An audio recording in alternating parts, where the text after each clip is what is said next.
Let's talk business. Prepare for harsher penalties. This is the warning from the Cabinet Secretary for Lands, Housing and Urban Development to contractors whose buildings collapse. The CS, who officiated the launch of the National Building Code, also cautioned Kenyans against engaging unqualified individuals to undertake and oversee construction projects. As Jimmy Mbogo now reports, the Building Code, which comes into effect in March, is expected to heighten enforcement and increase inspections at construction sites to eliminate substandard practices.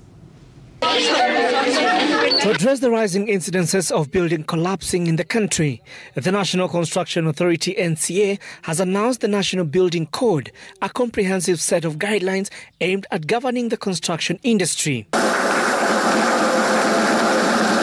The code, set to take effect in the first quarter of the year, focuses on raising public awareness, enhancing compliance, improving safety and risk mitigation, promoting sustainable practices, reducing informal and unsafe construction, and upholding higher safety standards.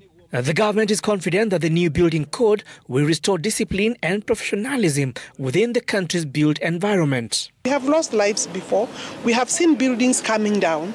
And I think we have not followed thereafter to see what action has been taken. We will prosecute, I can tell you. With this code, we will prosecute.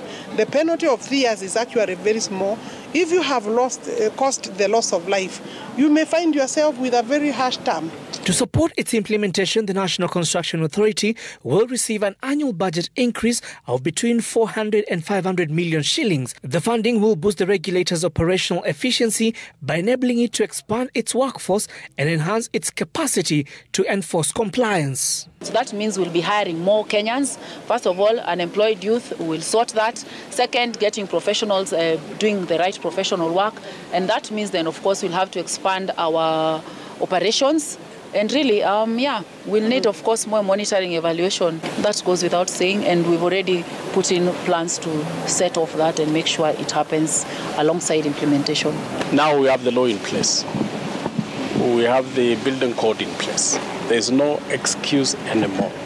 So our concern as a committee is to ensure that all the constructions that are going on in the country are properly planned, put in a good standard, for the safety of the citizens, safety of those people who are going to occupy those particular buildings.